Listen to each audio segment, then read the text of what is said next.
भामाशाह के मूर्ति अनावरण के उपलक्ष्य पर हम चतरा जिला के तमाम हमारे साहू समाज, तेली समाज के जितने भी हमारे पदाधिकारी हैं उनसे मैं यही कहना चाहता हूँ, यही संदेश देना चाहता हूँ कि सबसे पहले हम संगठित रहेंगे तभी हम देश और दुनिया में अपना कीर्ति फैला सकेंगे। क्योंकि अभी भी हम लोग बहुत उत्साहित थे जब मोदी सरकार बना, यहाँ रघुवर सरकार बना, और काफ़ी लोग उत्साहित थे कि अब हमारा कल्याण होगा, तेली समाज आगे बढ़ेगा। लेकिन तेली समाज को आगे बढ़ाने का काम कोई भी सरकार ने नहीं किया है। और शुरू से लेकर के, क्योंकि भाजपा तो परमानेंट समझती है कि तेली समाज बीजेपी तरफ वोट देता है इसलिए उसको कोई पूछना ही नहीं है। एक तरफ ये विडंबना है, दूसरी तरफ दूसरे पार्टी के लोग सोचते हैं कि हमको तो तेली समाज वोट देता ही नहीं है, वो तो बीजेपी का है, इधर से भी मारे जाते हैं।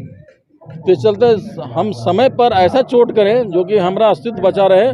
और जिस तरह से दूसरे समाज के लोग संगठित हैं, आज हमारे से जो पीछे उठने का प्रयास किया है, जैसे दलित समाज, कुर्मी समाज, अब देखेंगे कुर्मी समाज में कितना एकता है कि आज पूरे पुरुलिया हो, चाहे बिहार हो, झारखंड हो, उड़ीसा हो, बंगाल हो, ये सब जगह ट्रेनें रोकने का काम किया, अपना घर से खाना बना के खा करके गया है, कोई चंदा चिट्ठा नहीं करना पड़ा। और उन लोगों के आदिवासी में, एसटी में शामिल होने के लिए इतने बड़े आंदोलन किया, 2-3 बार उन्होंने रेल रोको आंदोलन किया।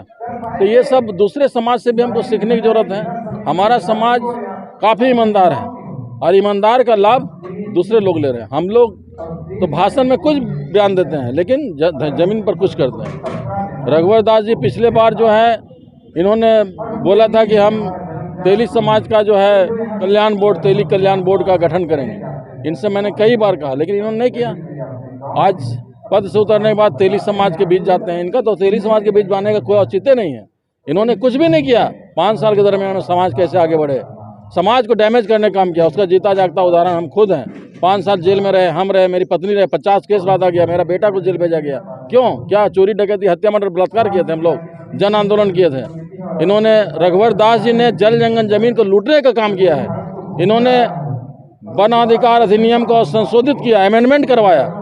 उसके बाद भूमि अधिग्रहण अध्यादेश 2013 में अमेंडमेंट करवाया गया और अमेंडमेंट करा करके कारपोरेट के हाथों में बेचने का काम किया है। ये झारखंड के लिए नहीं सोच सकता है रघुवर दास, क्योंकि ये बाहरी है और बाहरी यहाँ पर सिर्फ अपना ये कर्म भूमि बनाया है यहाँ राजनीति करने के लिए। आज आप रघुवर दास का पूरे झारखंड में एक रिश्तेदार खोज दीजिए, उस दिन मैं राजनीति छोड़ दूंगा। इसलिए यहाँ पर ही उसका कोई एक रिश्तेदार है। हम लोग का हर गांव में ताना बिना हुआ है। हर गांव में, जिस गांव में घुसेंगे वहाँ मेरा 4 को रिश्तेदार मिलेगा। हमारे समाज के लोग उपेक्षित हैं, दबे कुचले हैं। लेकिन ऐसे में इन्होंने कुछ भी नहीं किया। जब समय था, मोदी डबल इंजन की सरकार थी, मोदी जी थे ऊपर में और यहाँ रघुवर सरकार था, उस समय हम लोग काफ़ी उत्साहित थे कि हम लोग आगे बढ़ेंगे, परंतु नहीं बढ़ना एक बहुत बड़ी विडंबना है। अब पद से उतरने के बाद हम समाज के बीच जा रहे हैं, तो ऐसे समाज के बीच जाने की इनका कोई औचित्य नहीं है। अभी हम लोग संगठित रहेंगे। निश्चित रूप से आने वाले दिन में हम लोग एक बड़े निर्णय लेंगे और रांची में एक बड़ी रैली करेंगे और अपनी शक्ति का प्रदर्शन करेंगे। क्योंकि हमको अवसर की तलाश करना पड़ेगा। अवसर की तलाश जब करके और हम लोग अपना प्रदर्शन करेंगे तभी मेरा वजूद बचे रहेगा। नहीं तो हम लोग आएंगे खाली भाषण देंगे, उससे कुछ नहीं होने जाना है।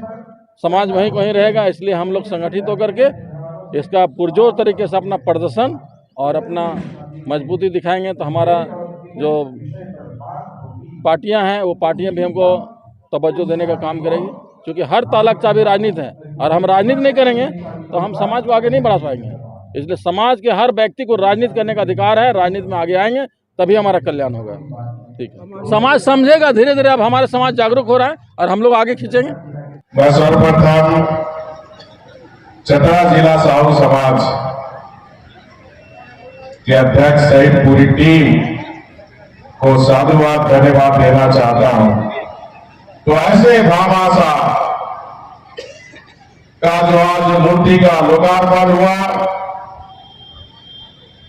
इस लोकार्पण के अवसर पर हम मूर्ति इसलिए स्थापित करते हैं ताकि हमें उससे प्रेरणा मिले।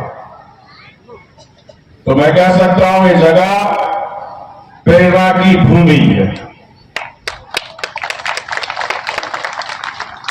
और इस प्रेरणा के भूमि से हम सबको आज प्रेरणा लेकर जाना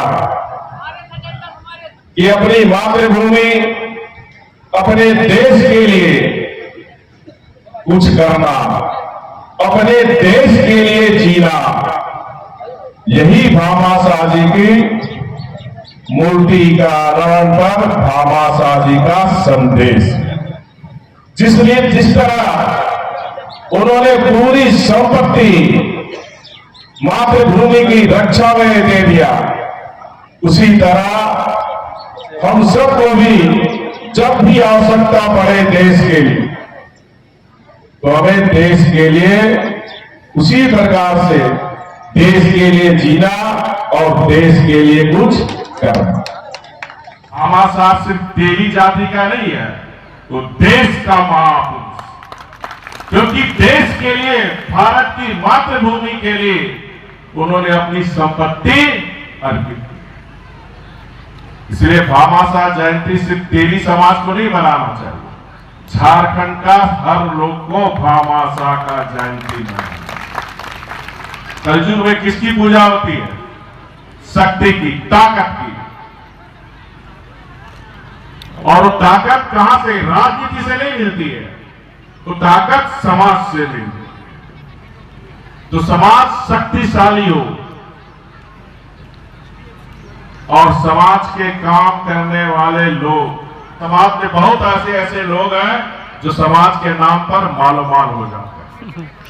तो वैसे लोग से भी हमें सावधान रहना, जो समाज के नाम पर अपनी नेतागिरी चमकाना, अपना मालोमाल होना, ऐसे लोग से भी हमें सावधान रहना। इसीलिए मैं कह रहा हूं, समाज के काम के लिए जुनून चाहिए।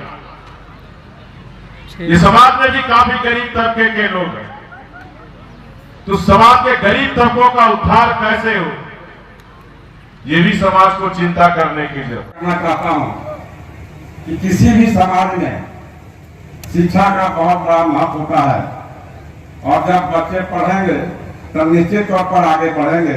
इसी मंत्र के साथ हमें आगे चलना चाहिए। और चूंकि यह विधानसभा सत्र है, लेकिन अगर यहाँ की कोई आवश्यकता हो तो निजी खर्च पर आपको हम जरूर सहयोग करने का काम करेंगे। लेकिन सम्मानित जिला अध्यक्ष से हम आग्रह करना चाहते हैं कि मेरे विधानसभा के किसी भी प्रखंड में आप निश्चित करके दें, हम भामाशाह भवन 10 लाख रुपये के लागत से बनाने का काम करेंगे, ताकि जितने भी आपके, क्योंकि टंडवा में भी हमने भामाशाह भवन का निर्माण कराने का काम किया है, वहां भी प्रतिमा लगाने का काम किया है। हम आपको विश्वास दिलाते हैं कि आप निर्णय करके हमको बताएं, हम 10 लाख के लागत से बना देंगे। धन्यवाद।